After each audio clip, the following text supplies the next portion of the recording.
Item number 8, the ad hoc committee, and Mr. DeWitt's gonna give a report on that. First thing is I have a comment on some of these things that you all have already been talking about. The vans for VFW, I think, they should submit to the ad hoc committee as well, the same application everybody else did. There's some possibilities there. I'm not saying it could happen, but that would prevent it from being taken out of the funds that we have. As far as what Lieutenant Woods was talking about, really the only thing that the budget committee right now needs to think about on that is the ongoing cost of the officers. There could be some money also in the COVID funds that could help with that security and so forth. So we've got a process we need to go to, which brings me to the point of why I wanted to talk to you all today. I sent out a memo and some proposed resolutions. I hope you all got them via email, and talked to Eric about whether or not, what the appropriate route is to take. But as you know, the final rule for that money has been published. The final rule, biggest change is, and you all heard this, any entity that's received those funds can take up to $10 million and move it over to their general fund for what they're loosely calling government services. Takes a lot of restrictions off that money. And I don't know, I asked Eric how he thought we should get the ball rolling on it, and on having the commission approve that. So what we did at the last ad hoc committee meeting was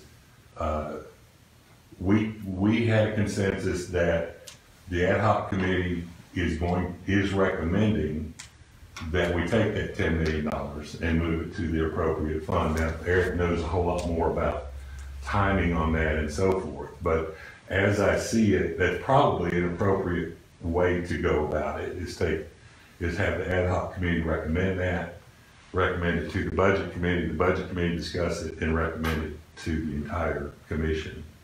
So that's part one of what I wanted to talk about today, and I'd be happy to entertain questions on that before we move forward on it. Clear up one thing, and there's disinformation. When we agreed to accept to do that 10 million, we're not throwing that other 1 point whatever away, right? Absolutely not. Whether you select the $10 million standard allowance or whether you calculate loss of revenue annually, it doesn't change your allocation. So this will just allow us $10 million loss of revenue, regardless whether or not we lose $10 million of revenue. Our allocation will still be $11 million. But the other $1.5 million has restrictions. It'll have to follow all the ARPA rules. Yes.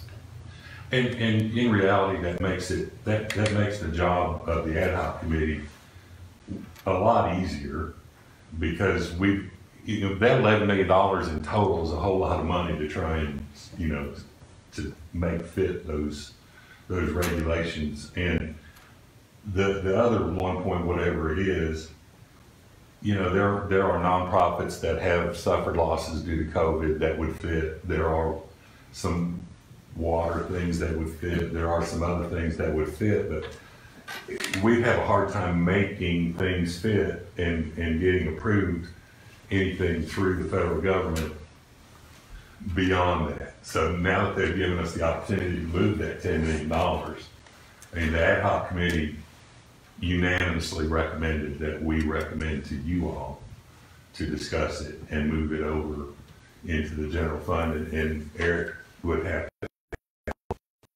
the proper ways to do that. I wrote a proposed resolution to come before the March meeting if that's what we want to do. So you all are, it's kind of in your court now, whatever you all want to do. I'm in favor of selecting the $10 million standard allowance. Just one thing I want to caution, the verbiage of general fund. It doesn't necessarily go to the general fund per se. Last I heard, audit still wants it separated in isolation, so it's actually in fund. I think we're using 128. They'd like all expenditures and revenues to be isolated, so it's easier for tracking purposes. The only other hurdle I see is next on here, which I guess won't jump ahead yet, but it's just having some help with the reporting and making sure that everything fits and we don't get ourselves in trouble and have to repay money. That's why I said Eric knows a whole lot more about it than I do, because he knows the line items and so forth and so on and how. If we do this, is it still gonna be broken up into two sections? Half of it now and half of it later? Yeah, that doesn't change. Okay. That doesn't change. When's the second draw?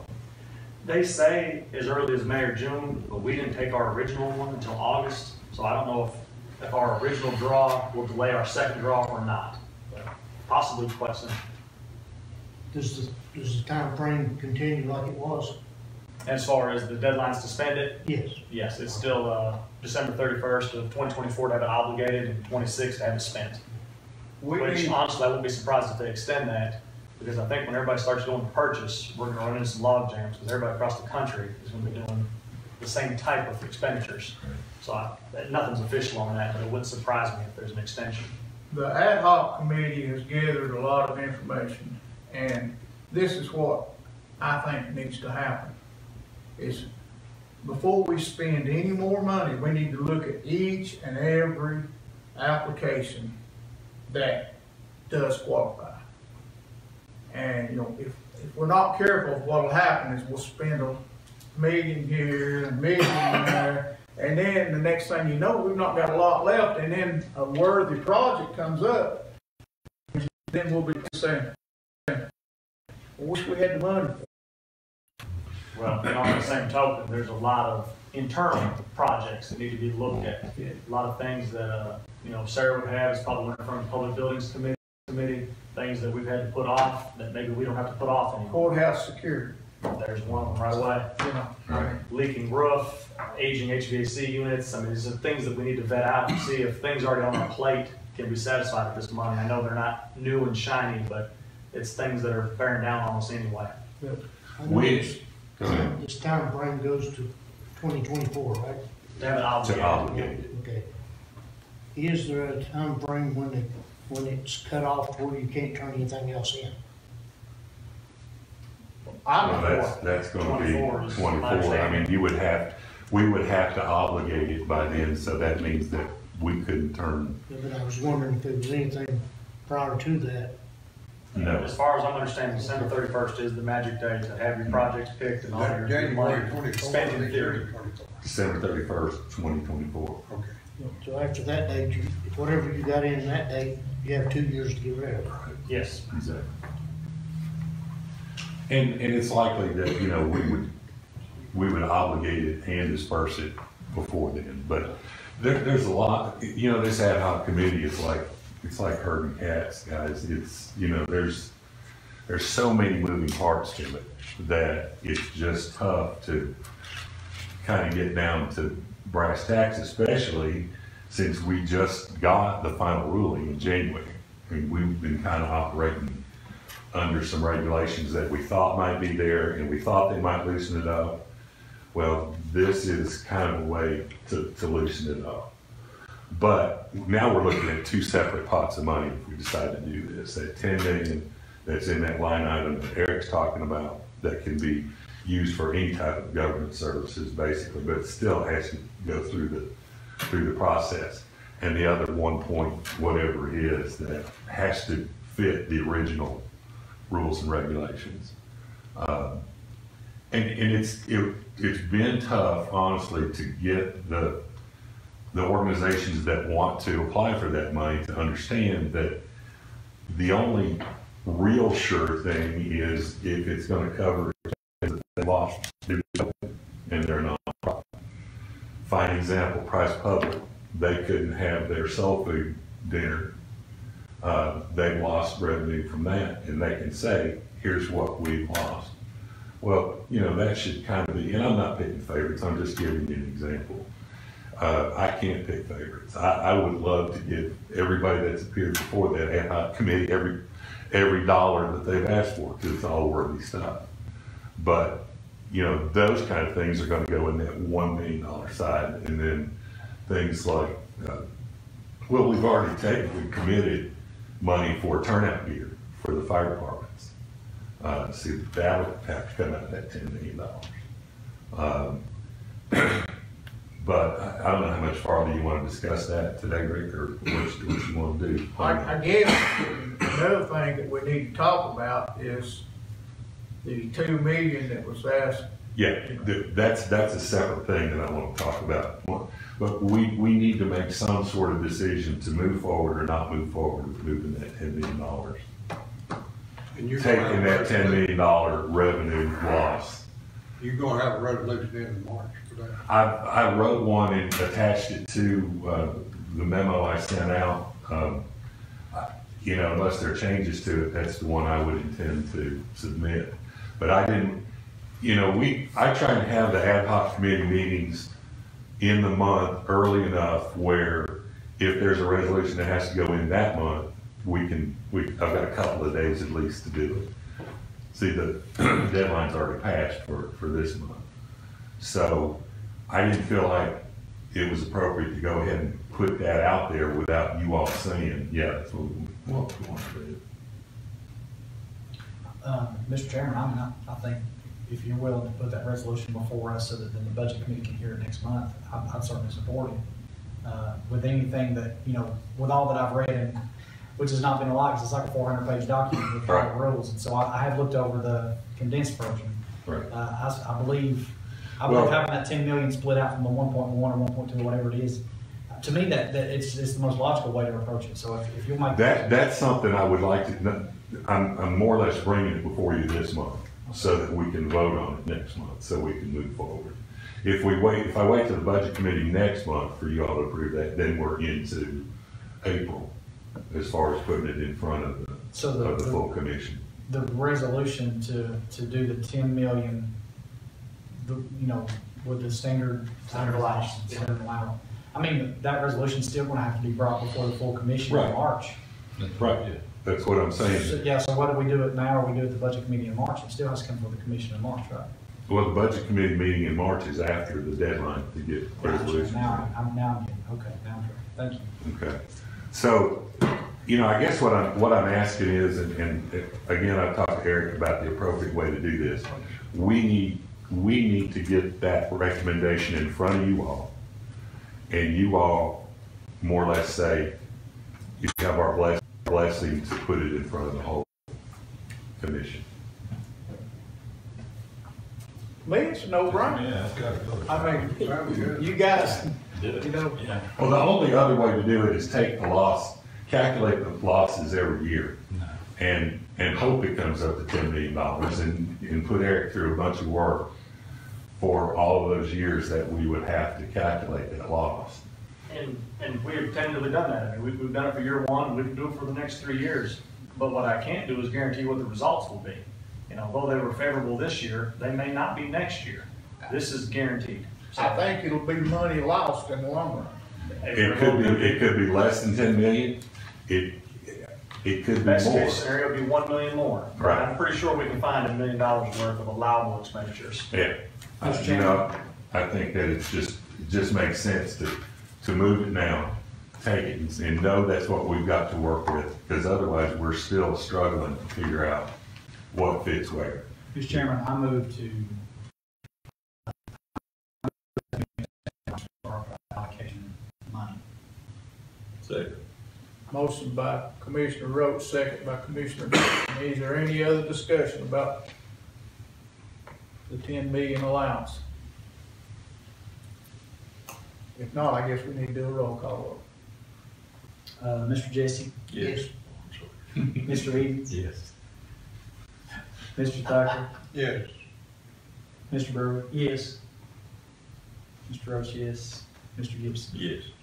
Thank you. So that's gonna be Hold on on one second. that'll be on the March agenda for the full commission? Yes. Yes. Clarify? Okay. Yes, and the resolution's already written, and I've sent it out to the ad hoc committee and so forth, and I sent it out to you all too. I don't know if you got it or not. There may be 2 resolutions written, because I've already told Eric that need to come forward the budget committee. I don't know that we've had time to work on it yet, so either way you wanna play. But it's as long fine. as there's one submitted to full commission. Okay, that's I'll what counts. plan on submitting that one for March. The second thing, that was in that memo that I talked about, or sent out to you all, is, the CTE program is,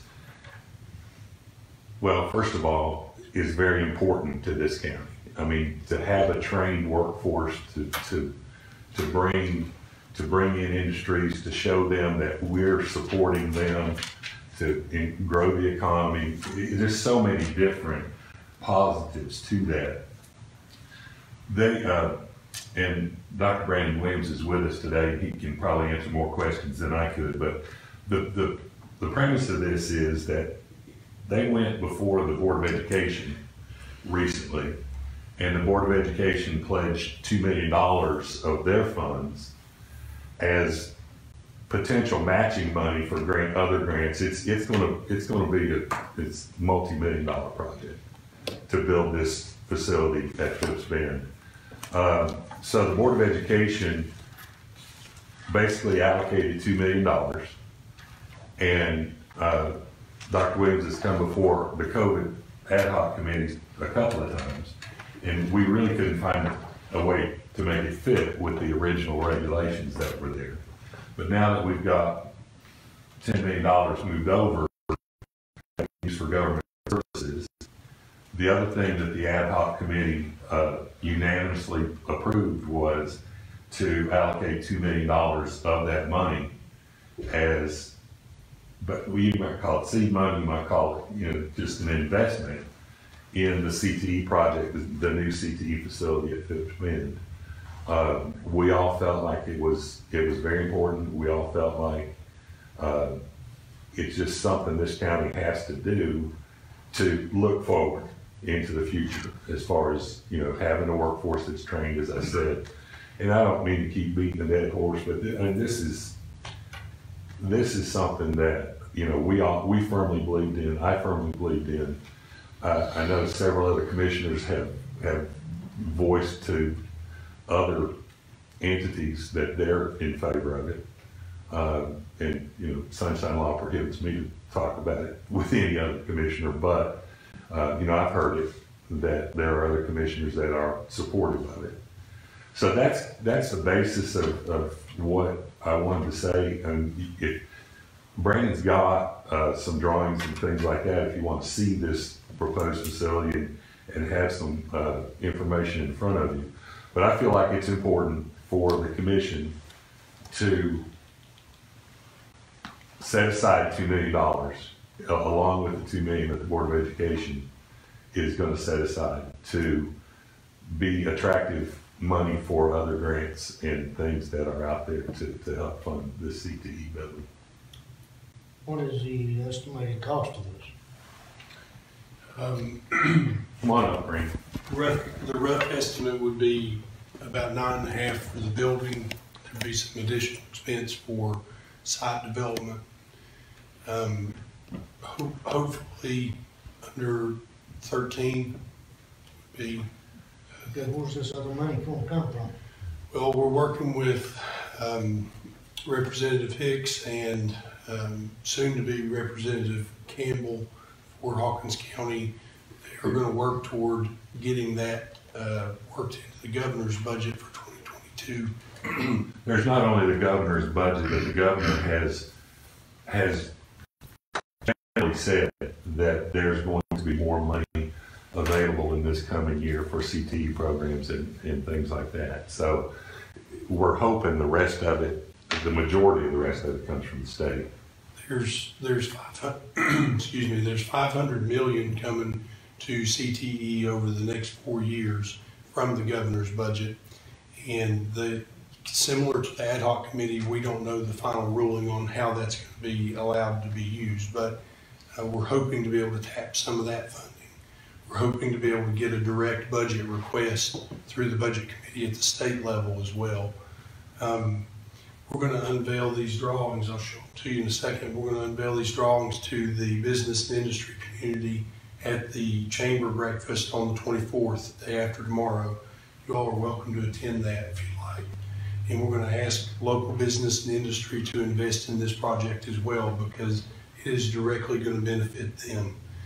There's no downside to this project. It's gonna benefit everyone in Hawkins County for generations to come. Yes, sir. 13 million with equipment. It's, well, ballpark, yes. It's hard to say until we make final determinations on specific programming. Based on the programming list we gave our architects who did some pro bono work to do these drawings, they said you can probably figure at the 13 is about where you're gonna be looking for construction, site development, and basic furnishing. 13's not like your number, you better go. Hey, I'll shoot for 15. We'll take it. 13. I'm sure we can outfit that building with, we could spend 15 without a doubt, but What kind of time frame are we looking at? realistically, if we were ready to break ground in 18 or 24 months, I think that would be very good. It's difficult to say at this point. What we're really thankful for the board made last month and the ad hoc committee is recommending to this committee, we're really thankful for that vote of confidence, essentially, because in order to secure other grant funding, whether it be a grant from the state or a grant through an organization like USDA or whoever else, a lot of times you have to show a local match portion before you're eligible to begin with. If you don't have to show it, it certainly doesn't hurt to show it. So we're very thankful for the $2 million that the board has committed that they will invest when we're ready to break ground. And really, we're very hopeful that the county commission will consider that as well. That will really help us springboard, and I think you'll see the pace will pick up in terms of funding that we ultimately secure. Who's gonna be operating, as far as the operation of this, who's gonna be responsible for the operation of the program? It'll be a Board of Education entity. The Board of Education? Yes. So in essence, you're looking at a high school equivalent to TCAT. So we could work alongside and adjacent to TCAT and offer training and certifications to current high school students. Compare with what TCAT offers graduates from high school looking for the same training. So there's even been talks that we could go in and work with and collaborate with TCAT and offer programs that they just can't do due to a lack of space.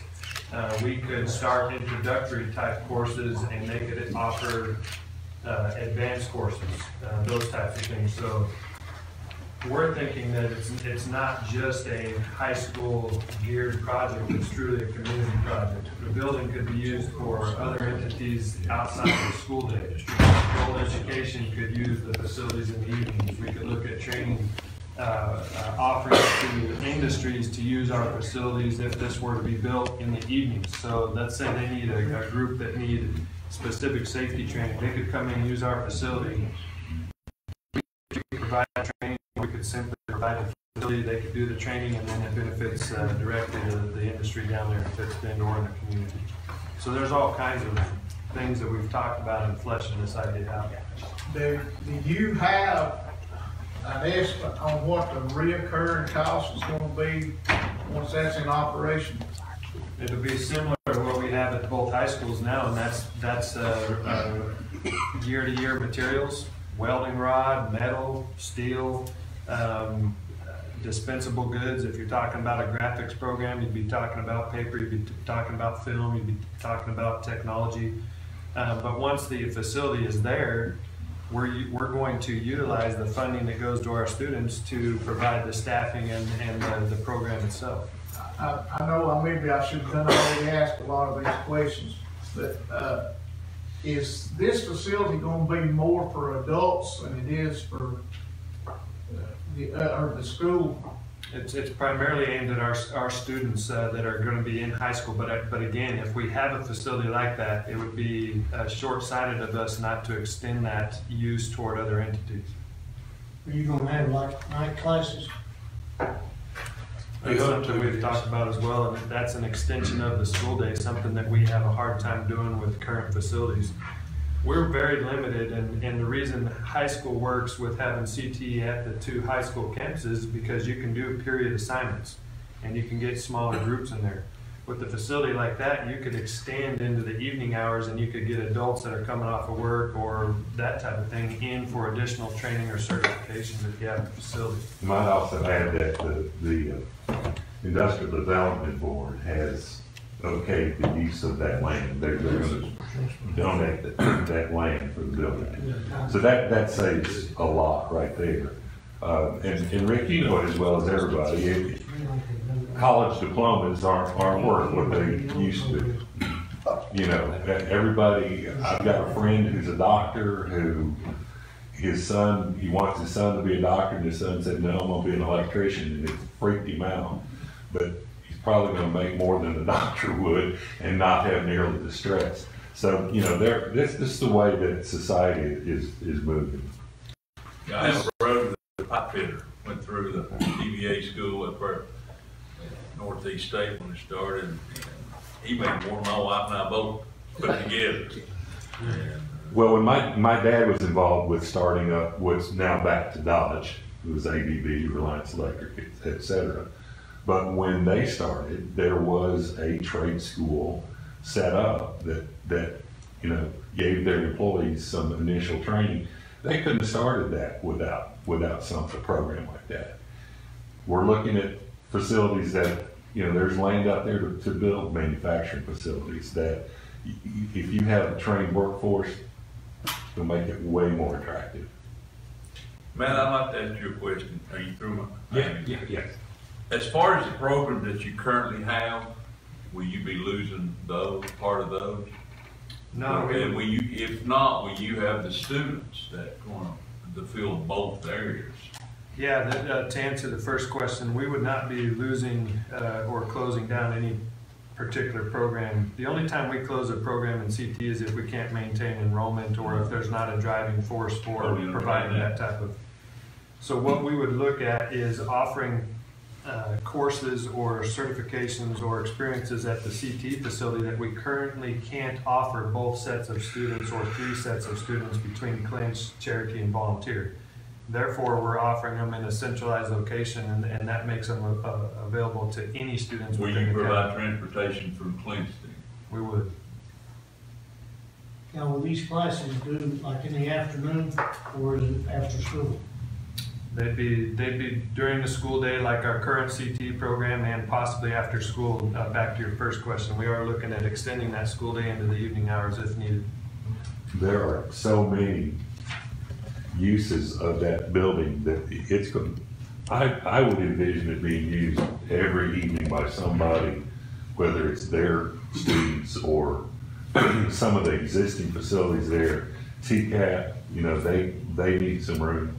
If you take a look at that one sheet I gave you, it's small picture, but you can see the property is directly adjacent to the TCAT facility in the Phipps Bend Industrial Park.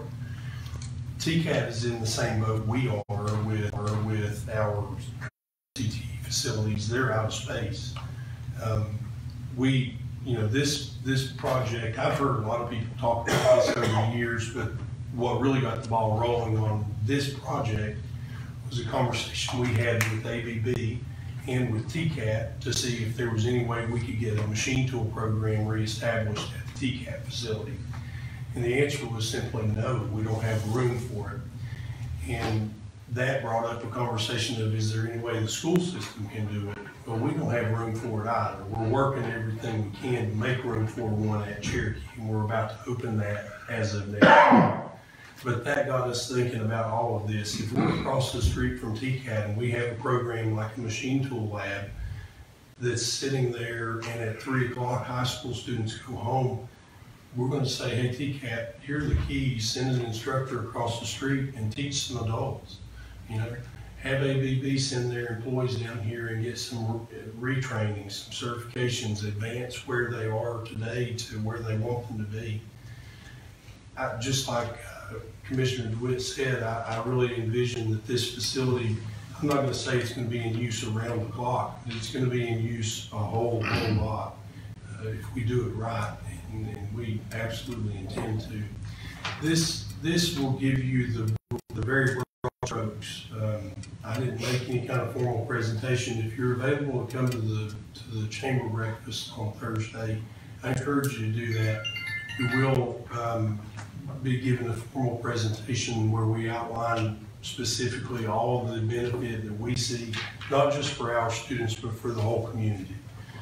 This is, I'm biased, of course. I work for the school system, so I think the school system is one of our greatest assets, but this project truly is something that touches the entire community, and it's something that if we do it right, it's going to make a difference for Hawkins County long after all of us are long gone out of here. Matt, what about dropouts, if they wanted to run this? So if we do include adult education, that would provide us an avenue for enrolling such people in the programs we offer there. And if there's a need there and a way to get them plugged back in, we would explore all avenues there. Absolutely. Thank you. Got two questions. Is TCAT, if they use the facility, are they gonna be funding the use of the facility? Yeah. Have they agreed with that? We've already got agreements like that in place with TCAT. And you're very familiar with this stuff in your former position. We have instructors at both Cherokee and Volunteer who are serving as dual enrollment instructors for TCAT. So in addition to compensating the instructors for that portion of their time, they're also supplying the supplies and materials, so on and so forth. And we would draft a facilities use agreement to, you know, if we're looking at massive electrical uses and so on, we would absolutely get that in writing. I was thinking about tool bits and stuff. Yeah. What about, if this comes about, which I feel like it will, is this gonna be serving as a model school for the rest of the state of Tennessee? I hope so, yeah, absolutely. So there are a few districts that do something similar. Greene County and Greenville City have a technical center where the majority of their, the difference would be not all of our CTE would be there. This would be almost like an academy of sorts. So it would be advanced CTE students that are, you know, it's really geared for the industrial park and for recruiting industry in Hawkins County. But yes, absolutely, we would love to lead the charge for Tennessee in terms of, you know, setting the bar. And now is a great time to be doing this. Governor Lee is very supportive of CTE, and we just really feel like, as you said, if this comes to pass, and we think it will, now's the time to pull the trigger on this. Well, along those lines, you know, we're very fortunate to have Brandon and Matt that are forward-thinking in the project. We sit back and let Hawkins County just kind of wither on the vine, basically.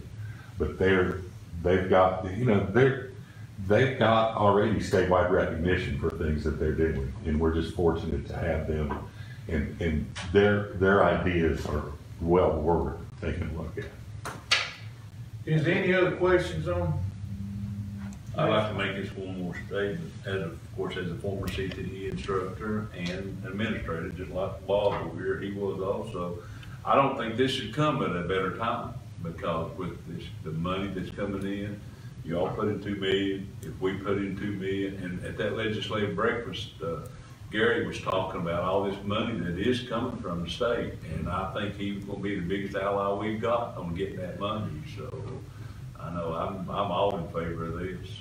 I know, I was just wanting to mention, you know, our board took the motion and basically said, we are gonna earmark $2 million, up to $2 million for this if the rest of the funding comes through. There is a mechanism for our board to say, look, we realize that the best laid plans sometimes don't work out. We're very passionate about this idea. We think that it's the best thing for the community. Therefore, we're pitching it. But just to have the ad hocs committee backing on this and a recommendation going to the commission, and several commissioners have spoken to me about the support behind this, means a lot. So, you know, you guys have tough decisions in front of you. This is not a small amount of money, but I do think that it would speak very highly of the community's concerned and the county's concerned at providing what our students need and what our industry folks that may be looking to come in will need from us in the future. It puts us in a very good position to meet those demands and be prepared. It's one thing to say, oh, we've got this idea, and if we're ready to pull the trigger, if industry comes and if the need is there. It's a totally different idea to be absolutely prepared, have the groundwork done, have everything set, and then be able to respond almost immediately to those demands. And I think this provides us that opportunity. Time frame on the governor's budget as far as approval, because I understand, you know, this money's under a time frame, so I'm sure your 2 million is also. Do you have any idea of what the governor's? Our 2 million from the board would probably come from reserves, from correct term, the fund balance things. So if that's where we pull the 2 million from, there's really no deadline for us. If you guys utilize these one-time funds, there's obviously different deadlines there, like we would be under if we were to use ESSER funds for projects. We have to have those expended no later than August of 2024, for example. We're going to start at our March the 10th ad hoc committee meeting with everybody that's applied, and we're going to go down that list, and we're going to start putting things in priority order. Start absolutely, saying this one's not going to fit. We know, so we're going to do that at the 10th meeting so we can start moving forward on some of this. Y'all are welcome to be there. We meet in the commission room. I'd encourage each and every commissioner that can be there. I can't be there. I've been told Mark I can't be there. I've got a meeting already that night. But well, it won't be the only time you get a chance to hear about it, but it is your chance to put some input in. Basically, in what everybody knows, there's got to be a deadline for everything, and I've encouraged Mark. Not meaning that you can't turn it in after Thursday, but everyone needs to get their applications in. And let's get this thing started, the ball rolling on what we're going. I got one quick question. Yeah. Ballpark idea, how many different requests have you had? Ballpark, probably between 20 and 25. That's surprising. Keep in mind, you'll hear several more internally too. So. Yeah. How about the ballpark monetary figure? Ballpark monetary, I'd hesitate to go there, Commissioner Jesse. I've got it on a spreadsheet, but some of it's really skewed because, we've got one entity asking for $2 million that we know is not going to come. But part of it might, but the $2 million is not, so I can't, Chair recognizes. Oh, I just was going to ask, is this CTE request going to be on the agenda for the March commission meeting? It's up to you. You all didn't vote. I mean, that's a question we don't know right yet. Okay. Do you all not intend to take any action on it today? So, I think we need to wait and look at everything as a whole, because it's not nothing that we need to actually take in. It's not necessary that we take it today, right? I mean, as far as it would help with the grant funding. I'll make a motion that we go ahead and consider the $2 million for the CTE. When you say consider, Let's go ahead and do it. Let's do it. we're already considering. Well, the resolution is written such that along the same lines that the Board of Education is, that we earmark $2 million for this project. Doesn't mean we spend it. You make that motion. I'll say. Motion by Commissioner Eden, second by Commissioner Gibson. Is there any discussion on that? got Mr. Brewer, can I just, you had asked about the timing, because the legislature is in budget development now, our sources for, potential state funding have said that it would be a much stronger case if we did at least get some earmarkings in place and some resolutions or potential funding streams in place to show that there's a priority in the county for this type of project, so that when the state's deciding on who to dole that out to, they're gonna prioritize those that have some backing behind it. Well, this won't be voted on till March. All we're doing is saying, you know, if we pass this, the budget committee support. The budget committee is giving their okay to present that resolution at the March meeting. Mr. Reeves, can I clarify? Yes. So motion to earmark $2 million for the Hawkins County School CTE program? Yes. Is there any other discussion? If not, we need to do a roll call vote. Jason Roach, yes. Bob Evans? Yes. Dawson? Raymond Jesse? Yes. Keith Gibson? Yes. Charlie Thacker? Yes. Rick Brewer? Yes. Thank you. So you can say the budget committee unanimously approves it. Appreciate it. Thank you all. There's a resolution that will be put in for the March meeting to that effect. If nothing else, a motion to adjourn would be in order, so